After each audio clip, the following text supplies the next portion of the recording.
નસવાડી તાલુકાના લીંડા ગામના ડુંગરી ફળિયામાં તાલુકા અને જિલ્લા પંચાયતની ચૂંટણીના પ્રચાર દરમિયાન વિવાદ સર્જાયો છે। અભયસિંહ તડવી જ્યારે મત માંગવા માટે ગામમાં પહોંચ્યા ત્યારે સ્થાનિક મતદારો સાથે તેમની ઉગ્ર બોલાચાલી થઈ હતી।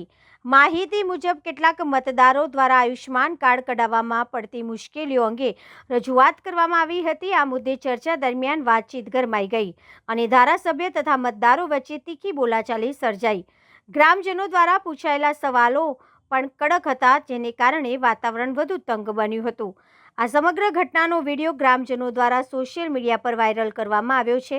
વિડીયોમાં એવો આક્ષેપ કરવામાં આવી રહ્યો છે કે મત માંગવાની જગ્યાએ ધારાસભ્યો દ્વારા મતદારોને ધમકાવવાનો પ્રયાસ કરવામાં આવ્યો હતો, જેના કારણે સ્થાનિક સ્તરે નારાજગીનો માહોલ જોવા મળી રહ્યો છે। ઉલ્લેખનીય છે કે સંખેડા વિધાનસભા વિસ્તારના ધારાસભ્ય અભયસિંહ તડવી અગાઉ પણ વિવિધ નિવેદનોના કારણે ચર્ચામાં રહ્યા છે। હાલ ચૂંટણીના માહોલમાં આ વિડીયો સામે આવતા રાજકીય ચર્ચાઓ તેજ બની છે અને પક્ષની છબી પર પણ અસર થવાની ચર્ચાઓ થઈ રહી છે।